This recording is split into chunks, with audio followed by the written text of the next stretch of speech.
ব্রজের পথে চলিব গো, হরি বলবো আর মদন মোহন হেরিব গো। কি মনের অভিপ্রায় ঠাকুর মহাশয়ের। বৃন্দাবনে তিনি যাবেন, গিয়ে কি করবেন পুরোটা তিনি তার অভিপ্রায়কে তিনি প্রকাশ করেছেন। অন্তিমে এসে কি বলছেন, কহে নরোত্তম দাস, না পুরিল অভিলাষ, আর কবে ব্রজবাস করিব গো, হরি বলবো আর মদন মোহন হেরিব গো। অতএব বৃন্দাবন ধাম আর আপনার বাড়ির বৃন্দাবন এক না। বলা যেতে পারে বৃন্দাবনের মতো অনেক জায়গায় আছে না, নব বৃন্দাবন, নব বৃন্দাবন, কিন্তু বৃন্দাবন ধাম নয়। যে বৃন্দাবনে নরোত্তম ঠাকুর বলছেন কি, যাব গো ব্রজেন্দ্রপুর, হব গোপীর পায়ের নুপুর, নুপুর হয়ে রুনু ঝুনু বাজিব গো, হরি বলবো আর মদন মোহন হেরিব গো। যেখানে সমস্ত অহংকার, অভিমান, দাম্ভিকতা চূর্ণ বিচূর্ণ হয়েছে, সেই স্থান ব্রজধাম বৃন্দাবন। মহাপ্রভুর কথার অভিপ্রায়টাকে আমাদের বুঝতে হবে। সবার জন্য সবকিছু নহে, যার অধিকার যতটুকু তাকে ততটুকুই দেয়া হয়েছে। মহাপ্রভু যাকে উদ্দেশ্য করে এই কথা বলছেন যে বৃন্দাবনে যাবে কিন্তু চিরকাল থাকবে না, এটা সেই সত্যভামার অবতার জগদানন্দ পণ্ডিতের উদ্দেশ্যে এই কথা। আবার অন্যদিকে রূপ সনাতন রঘুনাথ ষড়গোস্বামীগণ তারা বৃন্দাবনেতেই চিরকাল ছিলেন, এক মুহূর্ত বৃন্দাবন ছাড়া হননি। কারণ ভগবান প্রতিজ্ঞাবদ্ধ গোপীগণের কাছে, বৃন্দাবনং পরিত্যজ্যং পাদমেকম ন গচ্ছামি, আমার এই পা এক মুহূর্তের জন্যেও বৃন্দাবন থেকে অন্যত্র যায় না। সেই ব্রজভক্তি বদ্ধজীব আমরা আমাদের সকলকে আমাদের অভ্যাসের দ্বারা, সাধনার দ্বারা গ্রহণ করতে হবে, স্বীকার করতে হবে। উদ্ধব মহারাজ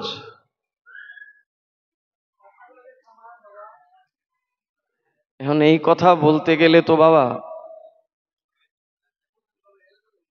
পরিবেশটাকে একটু অন্যরকম করতে হবে। হইচইয়ের মধ্যে তো ব্রজভক্তির কথা না তো বলা যাবে, না তো আস্বাদন করা যাবে।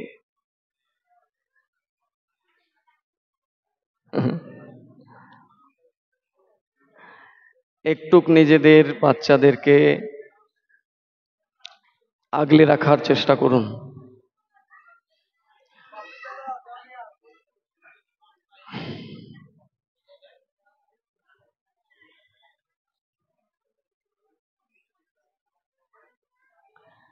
রাধে রাধে।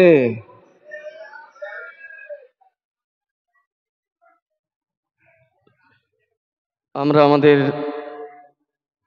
আলিঙ্গন আদি বন্ধ রাখবো। জড় কর্মকে একটু বিরত রাখতে হবে। উদ্ধব মহারাজ বৃহস্পতির পুত্র, কৃষ্ণের একান্ত আপনজন। নিঃসন্দেহে তার ভক্তি কৃষ্ণের অন্যান্য ভক্তের চাইতে ঊর্ধ্বে, কিন্তু এত ভক্তি থাকার সত্ত্বেও, নিরন্তর ভগবানের সঙ্গ করা সত্ত্বেও, সেই উদ্ধবের মনেও অহংকার, দাম্ভিকতা, অভিমান। কি রকম না, তিনি নিজেকে শ্রেষ্ঠ বলে প্রতিপাদন করেন। যখনই কারুর মধ্যে এই ভাবনা আসে, শ্রেষ্ঠত্বের ভাবনা, তখন ভক্তি দেবী অন্তর্ধান করেন। চিন্তা নেই ভক্তবৃন্দ, কথা অল্পক্ষণ পরেই বিশ্রাম দিয়ে দেবো, আপনারা সবাই প্রসাদ নেবেন। গরমও অনেক, কিন্তু কালকে যেভাবে আবহাওয়া ছিল, আজকে যদি এটা থাকতো তাহলে আমরা এখানে আসতে পারতাম না। কালকে এই সময় প্রবল বৃষ্টি ছিল, আজকে ভগবান একদম আমাদেরকে আসার জন্য একদম এত সুন্দর সুযোগ করে দিয়েছেন। সব আপনাদের দৃঢ় ভক্তির জন্যে ভগবানের এই কৃপা। তাই আসুন আমরা এই ব্রজভক্তির বিষয়ে একটু আলোকপাত করি। আমরা যে অনেকে অনেক রকমের কথা বলে দিই, আরে মশাই বৃন্দাবন কি, বৃন্দাবনে গেলেই কি বৃন্দাবন হয়, বাড়িটাকে কি বৃন্দাবন বানানো যায় না? আর অনেকে তো বলেছেন মহাপ্রভু বেশি দিন বৃন্দাবনে থাকতে বলেননি। এইটার খানিকটা মীমাংসা আমরা সাধুর সঙ্গে একটু জানবার প্রয়াস করব। চরম ঐশ্বর্যের অহংকার, চরম অভিমান উদ্ধব মহারাজের মধ্যে। একদিকে তিনি বৃহস্পতির পুত্র, অন্যদিকে তিনি কৃষ্ণ ভক্ত, দুয়ে মিলে তার মধ্যে এত অহংকার, এত অভিমান, নিজেকে শ্রেষ্ঠ বলে তিনি প্রতিপাদন করেন। ভগবান চিন্তা করলেন, এরে যেখানে সেখানে পাঠালে এর অহংকার যাবে না। এর ভেতরে যে অহংকার প্রবেশ করেছে, এই অহংকারকে চূর্ণ করতে গেলে তাকে ব্রজভক্তিতে স্নাত হতে হবে। পাঠালেন বৃন্দাবনে।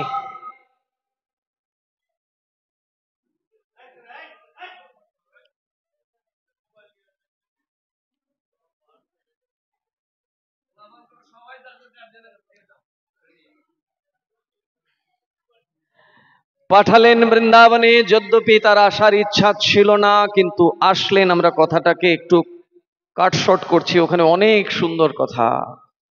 উদ্ধবের বৃন্দাবনে প্রবেশ, চোখে জল ধরে রাখা যাবে না, এমন এমন বর্ণনা উদ্ধব সন্দেশে বিস্তার করেছেন। বৃন্দাবনে প্রবেশ করা মাত্রই উদ্ধব হতবাক হচ্ছেন, একের পর এক দৃশ্য দেখছেন, ব্রজবাসীদের ভক্তি দেখছেন, আর নিজের অহংকার দূরীভূত হচ্ছে। কেবলই নিজের ভেতরে অনুশোচনা হচ্ছে যে প্রভু আমি কোথায়, আমার ভক্তি কোথায়, আর এদের ভক্তি কোথায়? যেখানে বৃন্দাবনে ভগবানকে হারিয়ে ব্রজবাসীগণ আহার নিদ্রা পরিত্যাগ করে কেবলই প্রতীক্ষায় বসে আছেন, এই পথ দিয়েই আমাদের প্রাণনাথ আসবেন। চোখের জলের ধারায় সেখানে নদী নালা সৃষ্টি হয়েছে। দেখলে মনে হচ্ছে যে এটা যমুনা বোধ হয়, কিন্তু এটা যমুনা নয়, এটা যশোদা মায়ের চোখের জলের ধারাতে তৈরি হওয়া বৃন্দাবনের সেই জলাশয়। এইভাবে বৃন্দাবনের ভক্তি দেখে উদ্ধব মহারাজ বিগলিত হয়ে গেলেন, অঝর নয়নে কান্না শুরু করছেন। করুণাময়ী প্রাণেশ্বরী রাধারানীর চরণ যুগল ধরে বলছেন, হে রাধে, হে কৃপাময়ী, আমি এই ব্রজ ছাড়া হতে চাই না। যার ব্রজে আসার ইচ্ছাই ছিল না, আজকে ব্রজে এসে ব্রজের এই চিত্র, ব্রজের এই ভক্তি দেখে প্রাণেশ্বরীর চরণে পড়ে গিয়ে বলছেন, আমি ব্রজ ছাড়া হব না। রাধারানী কঠিন, কঠোর। কোন কারণে কঠোর? না, এ তো বার্তাবাহক, জানতে এসেছে, ভগবান পাঠিয়েছেন যে দেখে আসো বৃন্দাবনে আমাকে হারা হয়ে তাদের কি অবস্থা একটু দেখে আসো। অতএব তাকে যেতে হবে, বার্তাবাহককে ফিরে যেতে হবে এবং বৃন্দাবনের অবস্থা তার মুখেই তিনি শুনবেন। পাঠিয়ে দিলেন, যাও যাও গিয়ে বলো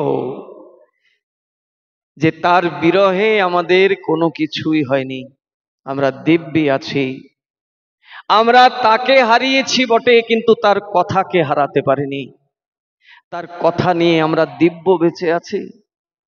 তবো কথামৃতম তপ্ত জীবনম কবি বিঈড়িতম কলমশাপহম শ্রবণ মঙ্গলম শ্রীমদাততম ভুবি ঘৃণন্তি তে ভুরিদা জনা। তিনি গেলে কি হবে, তার প্রসঙ্গটা তো আমার মধ্যে আছে। আমরা নিত্য নিরন্তর তার প্রসঙ্গকে আস্বাদন করি আর আমরা দিব্য আনন্দে থাকি। যাও তোমার সখা কৃষ্ণকে গিয়ে বলে দাও। কেমন ভক্তি! কৃষ্ণহারা বৃন্দাবনে তারা কৃষ্ণের প্রসঙ্গতেই দিন রাত অতিবাহিত করছেন। এই দৃশ্য দেখে উদ্ধব মহারাজ আর বৃন্দাবন হারা হতে চাইলেন না। ওই বৃন্দাবনে তিনি কিভাবে থাকতে চাইছেন, কৃষ্ণকে বলছেন, প্রভু তুমি কৃপা করে পাঠিয়েছো তোমার ওই ব্রজে বৃন্দাবনে, আমি আর ওই বৃন্দাবন হারা হতে চাই না। আমার মতো অহংকারী বৃন্দাবনে ব্রজবাসী হয়ে জন্ম নেব এই ভাগ্য আমার নেই। তুমি আমাকে ওই বৃন্দাবনে তৃণলতা গুল্ম করে জন্ম দাও। বৃন্দাবনের ওই পথ দিয়ে তোমার গোপীগণ ব্রজবাসীগণ যারা তো প্রদক্ষিণ করবে, তাদের প্রদক্ষিণে সেই রজ আমার অঙ্গে এসে লাগবে, আমার অঙ্গ শীতল হয়ে যাবে। কারণ এই বৃন্দাবনের প্রত্যেকটা রজ, প্রত্যেকটা ধূলি কণাতে স্বয়ং রাধা রানী গোবিন্দ বিরাজমান রয়েছেন। উদ্ধব মহারাজ যারা বৃন্দাবনে গেছেন দেখবেন, সেই উদ্ধব কুণ্ড বলে একটি জায়গা আছে। রাধা গোবিন্দের প্রেম ও বিরহে উদ্ধব মহারাজের চোখের জলের ধারায় একটা কুণ্ড নির্মাণ হয়েছে। এটাকে বলা হয় প্রেম কুণ্ড। রাধা গোবিন্দের প্রেম ভক্তিরূপ কুণ্ড তৈরি হয়েছে উদ্ধব মহারাজের ক্রন্ধনের দ্বারা, চোখের জলের দ্বারা। ব্রজ ভক্তি আমাদের জীবনের মূল প্রয়োজনটাই হচ্ছে সেই ব্রজভক্তিকে লাভ করা, ব্রজভক্তিকে প্রাপ্ত হওয়া। আমি আমার গৃহটাকে বৃন্দাবনের মতো করব, এটা তো আমার কত কালের সৌভাগ্য। এটাই আমার প্রভুর কাছে প্রার্থনা থাকবে, প্রভু এই গৃহটা যেন সামান্য গৃহ না হয়। যেদিন গৃহে ভজন দেখি, গৃহেতে গোলক ভাই।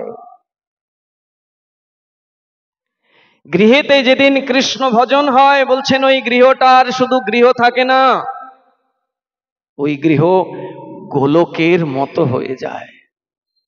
তাহলে কখন হয়? ভজন যখন হয় তখন। এমনি এমনি হয় না। এমনি এটা কেবলই জড়, এটা গৃহ মাত্র, যেখানে কেবলই কামনা বাসনা, যেখানে কেবলই স্বার্থ রয়েছে। আর ওই গৃহটাই গোলকের মতো হয়ে যায় যখন ওই গৃহে ভজন হয়। আমাদের সকলকে সেই রাধা গোবিন্দের ভজন করতে হবে। তিনি আমাদের সকলের উপাস্য।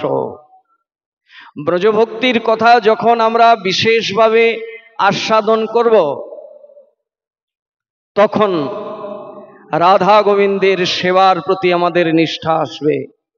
তখন ওই গোপাল নিয়ে কুলে কুলে বেড়াবো না।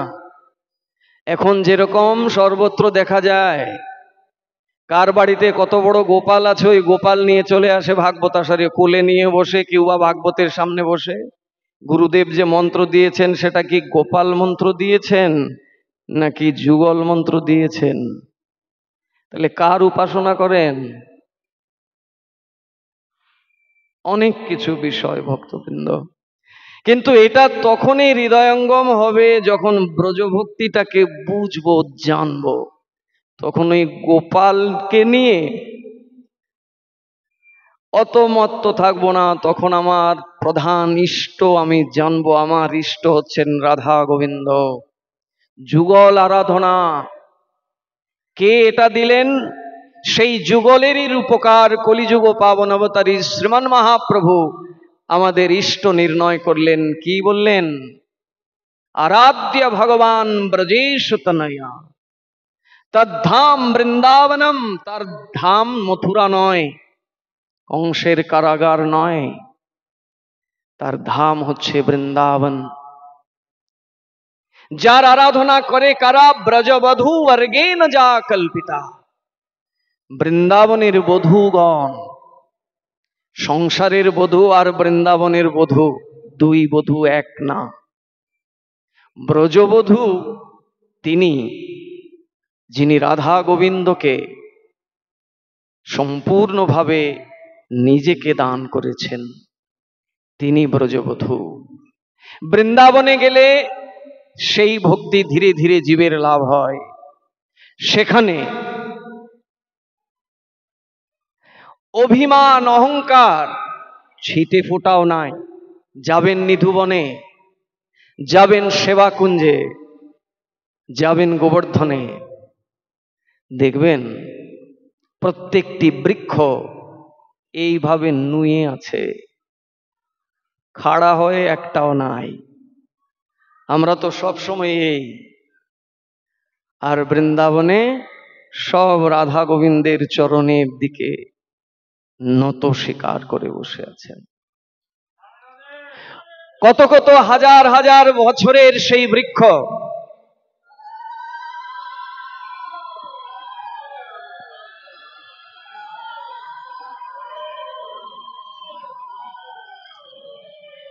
শুধু যদি বৃক্ষ বলি তাও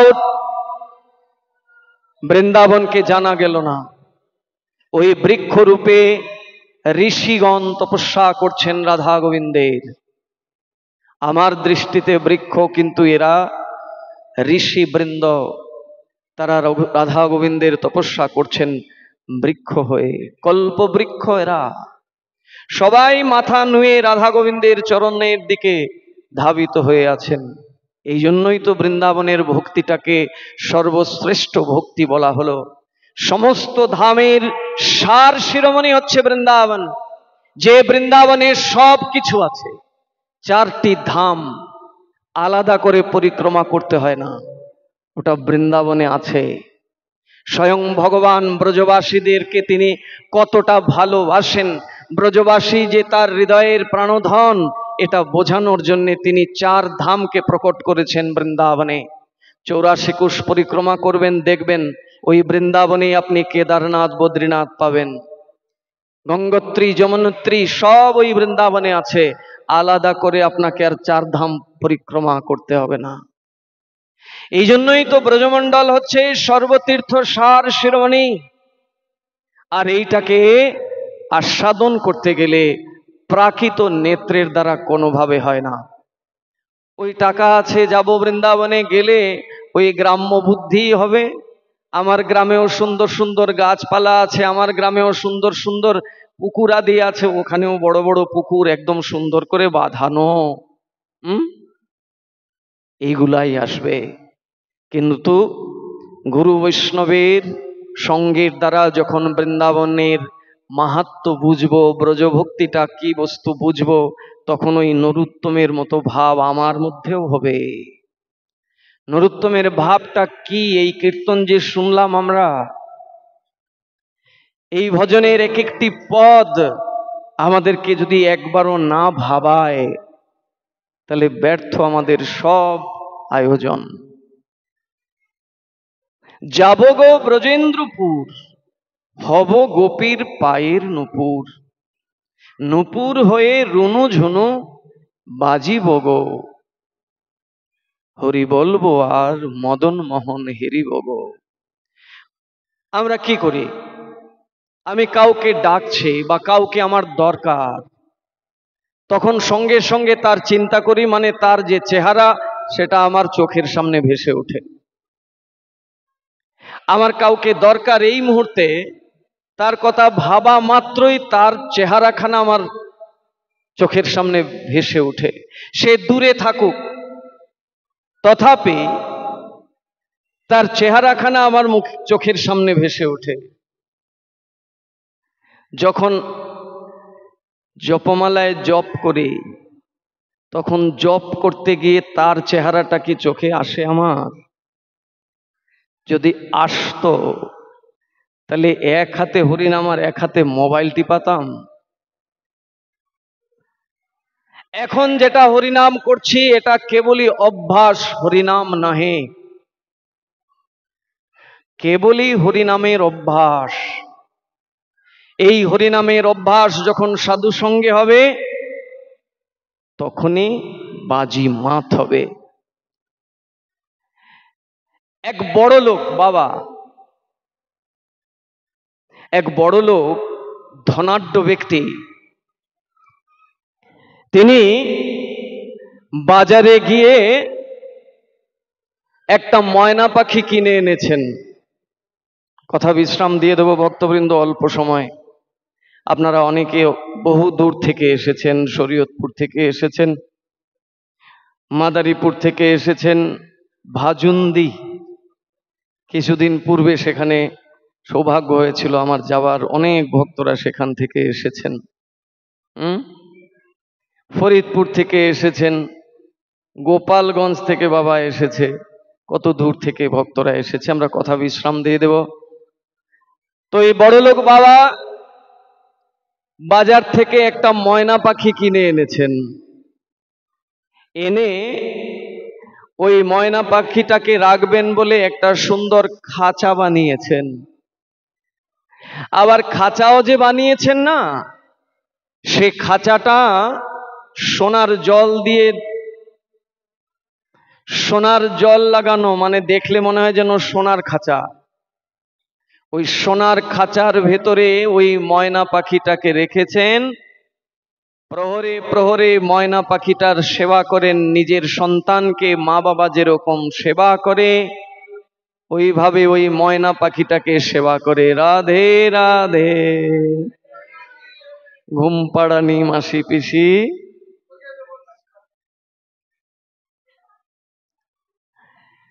ওই খাঁচার ভেতরে রেখে ময়না পাখিটাকে পালন করেন। অনেক শিক্ষণীয় বিষয় আছে এই উপাখ্যান থেকে, মনোযোগ দিয়ে শুনতে হবে ভক্তবৃন্দ। মালিকটা কি করে জানেন?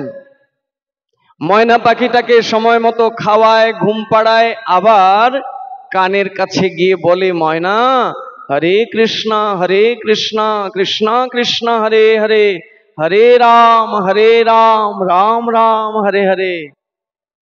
ময়না হরে কৃষ্ণ কৃষ্ণ কৃষ্ণ হরে হরে, হরে রাম রাম রাম হরে হরে। এইভাবে প্রতিদিন ময়না পাখির কানের কাছে গিয়ে তার মালিক ওই হরে কৃষ্ণ মন্ত্র শোনায়। শুনতে শুনতে শুনতে শুনতে শুনতে শুনতে ময়না পাখির ওই মহামন্ত্র মুখস্থ হয়ে গিয়েছে। একদিন মালিক এসেছে ময়না পাখির কানে গিয়ে ওই মন্ত্র বলবে, ততক্ষণে ময়নাই বলতে শুরু করে দিল, হরে কৃষ্ণ কৃষ্ণ কৃষ্ণ হরে হরে, হরে রাম রাম রাম হরে হরে। আহা কি আনন্দ যে আমি এতদিন ধরে ময়না পাখিটাকে নাম শিখিয়েছি, ময়না পাখি সত্যি সত্যি নাম শিখে গেছে। ময়না পাখিকে পেয়ে বড় আনন্দ আছেন। একদিন ওই বাড়িতে, রাধে রাধে, একদিন ওই বাড়িতে এক ব্রাহ্মণ এসেছেন, করতাল বাজিয়ে বাজিয়ে কীর্তন করছেন, হরে কৃষ্ণ কৃষ্ণ কৃষ্ণ হরে হরে, হরে রাম রাম রাম হরে হরে। করতাল পিটিয়ে পিটিয়ে মহামন্ত্র করে করে এসেছেন ওই গৃহে। আসা মাত্র ময়না পাখি ওই সাধু বাবুকে বলছে, ও সাধু বাবা, তুমি যে নাম উচ্চারণ করছো এটা বন্ধ করো। বলে কেন? বলে তোমার এই নামেতে কিছু হয় না গো। বলে নামেতে কিছু হয় না? কে বলেছে নামেতে কিছু হয় না? বলে আমি বলছি। বলে তুমি কি করে বুঝলে? বলে আমি বুঝেছি বলেই তো বলছি। বলে তুমি বনের পাখি, তুমি কি বুঝবে? বলে আবার শুরু করেছেন হরে কৃষ্ণ করতাল বাজিয়ে বাজিয়ে। ময়না বলছে তোমাকে বলছি না এই নাম উচ্চারণ করবে না, থামো। বলে আমি থামবো না। তো ময়না পাখি বলছে আচ্ছা বলো দেখি এই নাম করলে কি হয়? বলে এই নাম করলে কি হয়? এই নাম করলে সংসার সমুদ্র পাড়ি দেওয়া যায়। এই নাম করলে এই মায়ার সংসারকে অতিক্রম করে ভগবানের কাছে যাওয়া যায়। ময়না বলছে মিথ্যা মিথ্যা মিথ্যা। বলে তুমি মিথ্যা বলছো কেন? বলে মিথ্যা বলছি এই জন্য, আমি এই খাঁচার ভেতরে 4 বছর ধরে বসে আছি। আমি এই খাঁচার ভেতরে 4 বছর ধরে বসে আছি, বসে বসে ওই মন্ত্র উচ্চারণ করি।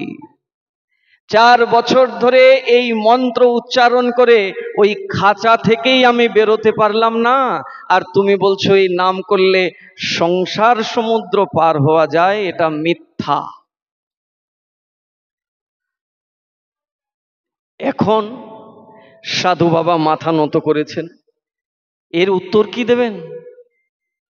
ময়না যে বলছে 4 বছর ধরে ওই খাঁচার ভেতরে থেকে এসে হরিনাম করছে, ওই খাঁচা থেকেই সে বেরোতে পারলো না, তাহলে সংসার সমুদ্র থেকে কি করে বের হওয়া যাবে? এর উত্তর কি দেবেন তিনি? চুপচাপ চলে যাচ্ছেন। এমন সময় গৃহকর্তা এসেছেন, চাল ডাল ফলমূল নিয়ে সাধু বাবাকে বলছেন সাধু বাবা এই যে ভিক্ষা নিয়ে এসেছি আপনি গ্রহণ করুন। সাধু বাবা বলছেন আজকে আমি ভিক্ষা নেব না। বলে কেন নেব না? বলে আজকে আমার মনে বড় দুঃখ। বলে কি দুঃখ? বলে একজন আমাকে প্রশ্ন করেছে, আমি এই প্রশ্নের উত্তর দিতে পারিনি, এই জন্য আজকে আমি ভিক্ষা নেব না। ওই ঘরের কর্তা বলছে সাধু বাবা আমার ময়না তোমার সাথে যে কথা বলেছে আমি সব দেখেছি উপর থেকে।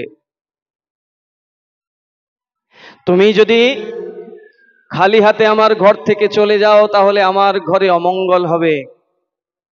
তুমি সাধু, রিক্ত হস্তে সাধু যদি ঘর থেকে বেরিয়ে যায় তাহলে গৃহের অমঙ্গল হয়। তুমি ভিক্ষা স্বীকার করো, আমি এই মুহূর্তে ময়নাটাকে খাঁচা থেকে মুক্ত করে দিচ্ছি। ভিক্ষা দিলেন আর সঙ্গে সঙ্গে খাঁচার দরজা খুলে ময়না পাখিটাকে মুক্ত করে দিলেন। ময়না পাখি খাঁচা থেকে বের হয়ে ছুটতে ছুটতে ছুটতে ছুটতে একটি গাছের ডালে গিয়ে বসলো। সাধু বাবা ভিক্ষালব্ধ বস্তু নিয়ে তার আশ্রমের দিকে ফিরে আসছেন। হঠাৎ শুনেন গাছের উপরে বসে কে হরে কৃষ্ণ মন্ত্র বলছে।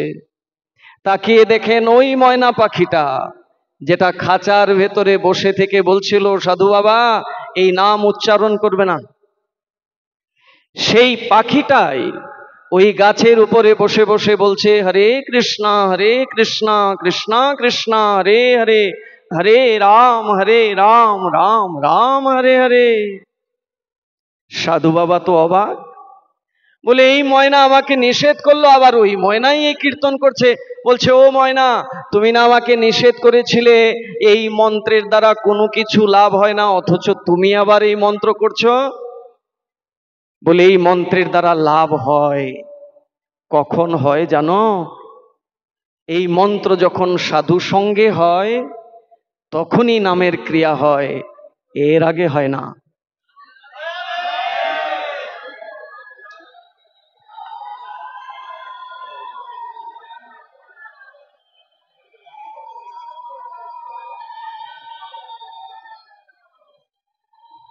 তিনি 4 বছর ধরে ওই ময়না পাখি 4 বছর ধরে ওই খাঁচায় বসে হরিনাম করছিল, কিছু লাভ হয়নি। কিন্তু মুহূর্তের সাধু সঙ্গ তাকে খাঁচা থেকে মুক্ত করে দিল। তাই সেই ময়না পাখি অনুভব করে বলছে না গো সাধু বাবা এই মন্ত্রের অনেক ক্রিয়া। এই মন্ত্র সত্যি সত্যি সংসারী জীবকে সংসার থেকে মুক্ত করে ভগবানের কাছে নিয়ে যায়, কিন্তু তার জন্য দরকার সাধুর কৃপা। সাধুর সঙ্গে যদি ওই নাম হয়, তাহলে ওই নাম জীবকে এই সংসার সমুদ্র থেকে উদ্ধার করতে পারে। এটার জন্যই আমাদের সাধু সঙ্গ করা। সাধু সঙ্গ করার মূল উদ্দেশ্য, মূল লক্ষ্যই হচ্ছে আমি সাধু সঙ্গ করে আমার আচরণ, আমার অভ্যাস পরিবর্তন করব। আমাকে এই সংসারের সুরুচিটাকে, সংসারের রুচিটাকে ভগবানের দিকে নিয়ে যেতে হবে। যে রুচির মধ্যে আটকে গিয়ে আমি ভগবত ভজন করতে পারছি না, সেই জায়গা থেকে আমাকে বেরোতে হবে। আহার শুদ্ধি ভজনের প্রথম ধাপ।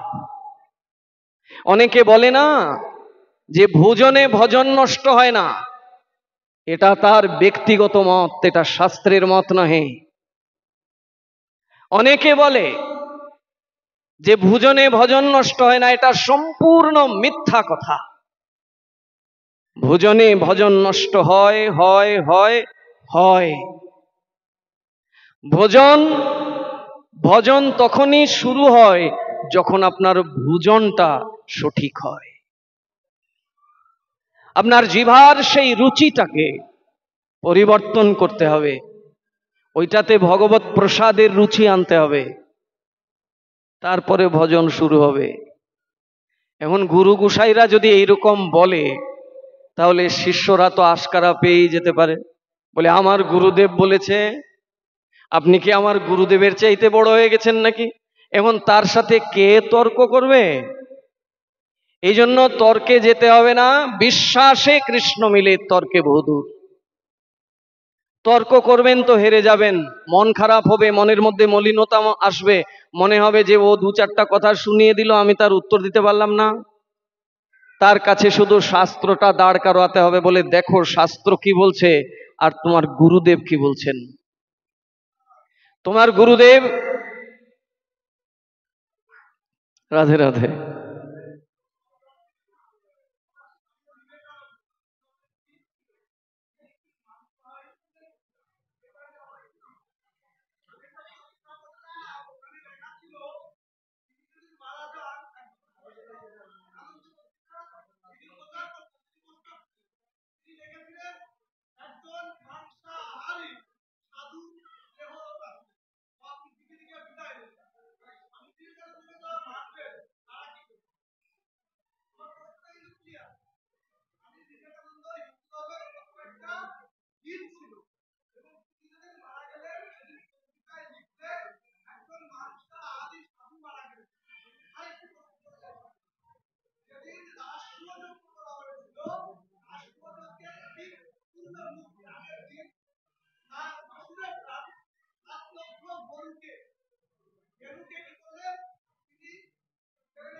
বাবার প্রশ্নটা সুন্দর। কেবলই যদি যুক্তির নিরিখে প্রশ্ন হয়, তাহলে সেটা ভিন্ন মত। আর যদি নিজেকে সংশোধন করবার জন্য প্রশ্ন হয়, তাহলে প্রশ্ন যথাযথ হতে পারে। ধর্মটারও নানা পথ দেখিয়েছেন। ভাগবত সেখানে রাধা কৃষ্ণের যুগল উপাসনার কথাই বলে। সেখানে দেব দেবীকে রাধা গোবিন্দের আধিকারিক দেবতা হিসাবে নেওয়া হয়েছে। সেখানে দেবতাদেরকে কোনোভাবেই সুপ্রিম, দেবতাদেরকে ঈশ্বর জ্ঞানে গ্রহণ করা হয় নাই। শাক্ত মত, বৈষ্ণব মত, স্মার্ত মত, শৈব মত, বৈষ্ণব মত, ভিন্ন মত। আমরা যে কথা শ্রবণ করছি সেটা মহাপ্রভুর আনুগত্যে রাধা গোবিন্দের আরাধনার কথা। ভাগবতে রাধা গোবিন্দের আরাধনাটাকেই বিস্তার করা হয়েছে, শ্রীমদ্ ভগবদ গীতায় কৃষ্ণ আরাধনার কথাই বিস্তার করা হয়েছে। গীতা আমি আলোচনা করছি, গীতার কথাকে আমি জগতের কাছে প্রচার করছি, অথচ গীতার মূল মন্ত্রকে আমি নিতে পারিনি।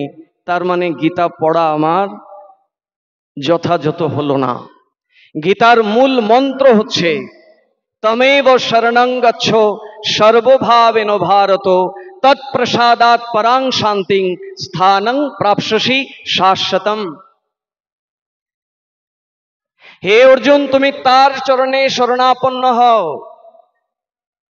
যিনি তোমাকে কৃপা করলে, যার প্রসাদ পেলে তুমি এই অনিত্য জগৎ থেকে উদ্ধার লাভ করে শাশ্বত স্থানে পৌঁছতে পারবে। তুমি কেবলই তারই শরণাপন্ন হও, আর তিনি একমাত্র Srikrishna, the supreme personality of Godhead, আর দ্বিতীয় কেউ না। এখানে তো দেবতাদের কোনো, এই জায়গায় দেবতাদের কোনো অবস্থানই নেই, তারা তো বহু দূরে, তারা বহু দূরে। তাদেরকে আধিকারিক দেবতা বলা হয়েছে। ভগবান তাদেরকে এক একটি দফতর বন্টন করে দিয়েছেন। এখন যদি কেউ দেবতাকে ঈশ্বর তত্ত্ব রূপে পূজা করে, দেবতাকে যদি কেউ স্বতন্ত্র বলে পূজা করে, তাহলে সেটা ভিন্ন ভুল মত হবে। বৈষ্ণবগণ দেবতাদেরকে পূজা করে না তা নহে, মহাপ্রভুর নিজজনরা তারা ভগবানকে, দেবতাদেরকে পূজা করে না, এ কথা সম্পূর্ণ মিথ্যা। বাসুদেব ঘোষ, মুকুন্দ ঘোষ, গোবিন্দ ঘোষ, তিন ভাই যারা মহাপ্রভুর অত্যন্ত আপনজন ছিলেন, তাদের মূল আরাধ্য ছিল মাতা কালী। তারা মাতার কালীর পূজা করতেন, কিন্তু সেটা বৈষ্ণবীয় ধারায়। কালীকে তারা কখনো স্বতন্ত্র ঈশ্বরী করেননি, তারা গোবিন্দের প্রসাদ স্বরূপ কালীর পূজা করেছেন। তাই কালীর কৃপায় তারা পূর্ণভাবে রাধা গোবিন্দের ভক্তিতে প্রবেশ করেছিলেন। এবার কেউ যদি কালীকে, দুর্গাকে, শিবকে স্বতন্ত্র ঈশ্বর বলে পূজা করে, তাহলে সেখানে অন্য কথা। ভাগবতের মূল বিষয় হচ্ছে, এখানের প্ল্যাটফর্মটাই হচ্ছে রাধা গোবিন্দের কথা। যিনি রাধা গোবিন্দের আরাধনা করবেন তাকে অবশ্যই প্রথমেই তার আহার শুদ্ধি করতে হবে, এবং এর জন্যেই এই গোস্বামীগণ, যাদের ঐশ্বর্য ছিল ইন্দ্রের ঐশ্বর্যের মতো, তারা সমস্ত কিছুকে পরিত্যাগ করে দন্তে তৃণ ধারণ করে সম্পূর্ণ সরলতা নিয়ে মহাপ্রভুর চরণে নিজেকে আত্মত্যাগ করেছিলেন, শরণাপন্ন হয়েছিলেন। মত বিভিন্ন আছে, স্মার্ত মত আছে, শৈব মত আছে, বৈষ্ণব মত আছে। এক মতের সাথে আরেক মতকে মেলানো যাবে না। যদি মিলাতে যাই সেখানে কেবলই তর্ক হতে থাকবে, মীমাংসা কিছুই হবে না। আমাদের মূল আরাধ্য রাধা গোবিন্দ, সেই রাধা গোবিন্দের আরাধনা কেমন করে হবে মহাপ্রভুই বলবেন। কোন দেব দেবী কিংবা যারা দেব দেবতার আরাধনা করেন তাদের কাছ থেকে শুনলে সেটা ভুল শোনা হবে। বৈষ্ণবরা দেবতাদের সেবা করে, কিন্তু কিভাবে করে জানেন? সর্বাগ্রে রাধা গোবিন্দকে বসিয়ে সেই রাধা গোবিন্দের প্রসাদ দেবতাদেরকে দেয়, সেই চরণামৃত দেয় শিবের মস্তকে। এগুলো অনেক কিছু বিচার আছে যেগুলো সাধু সঙ্গের দ্বারা আমরা লাভ করতে পারবো। অন্তরে সরলতা রাখতে হবে, অন্তরে জানার অভিপ্রায় নিয়ে আসতে হবে সাধুদের কাছে। যদি নিজেকে জাহির করবার জন্য আসে তাহলে সেখানে কেবলই তর্ক হবে, ভক্তি সেখান থেকে অন্তর্ধান করবেন। আমরা সকলেই সেই ভক্তির পিপাসু, সেই ভক্তি রাজ্যে আমরা কেমন করে অগ্রসর হব সেই নিয়েই আমাদের প্রশ্ন থাকবে। তদ্বিদ্ধি প্রণিপাতেন পরিপ্রশ্নেন সেবয়া উপদেক্ষন্তি তে জ্ঞানম। হে অর্জুন, তার চরণে প্রণিপাত হও, সেই সাধু চরণে, সেই তত্ত্বদর্শী গুরুর চরণে প্রণিপাত হও, তার সেবা করো, সেবা করে তারে সন্তুষ্ট করো। যেদিন তিনি সন্তুষ্ট হবেন তার কাছে তত্ত্ব জিজ্ঞাসা করো, তিনি তোমাকে তত্ত্ব দান করবেন। সেই তত্ত্ব প্রাপ্ত হয়ে তুমি ভগবানের কাছে পৌঁছে যাবে। অনেক কথা ভক্তবৃন্দ, আর আপনাদের মতো এরকম রসিক ভক্তদের পেলে কি আর কথা ছাড়তে ইচ্ছা করে? কিন্তু সময় তো কারুর অপেক্ষা করে না। রাত অনেক হয়েছে, 11টা বাজে।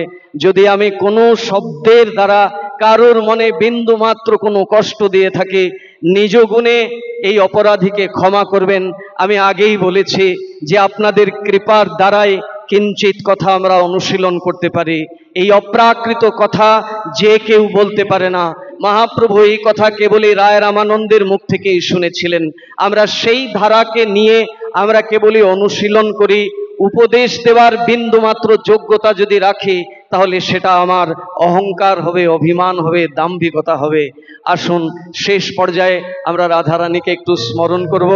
সর্বোপরি এই কথাই আজকে আমাদের আলোচ্য ছিল যে ব্রজভক্তির দ্বার আমাদেরকে খুলতে হবে। ভক্তি আমাদের সবার মধ্যে আছে, কিন্তু এই ভক্তিটাকে ব্রজভক্তির দিকে যদি না নিয়ে আসি, তাহলে ভক্তি থাকা সত্ত্বেও এই মানব জীবন পেয়েও আসল বস্তু আমি লাভ করতে পারবো না। আর এই আসল বস্তু লাভ করবার জন্য আমাকে ভজন করতে হবে। ভজন করার প্রথম সিঁড়ি হচ্ছে আহার শুদ্ধি।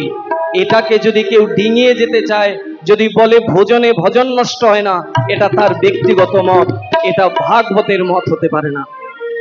আসুন আমরা রাধারানীকে স্মরণ করব ছোট্ট একটা ভজন দিয়ে, তারপরে আমাদের কথা আজকের জন্য বিশ্রাম।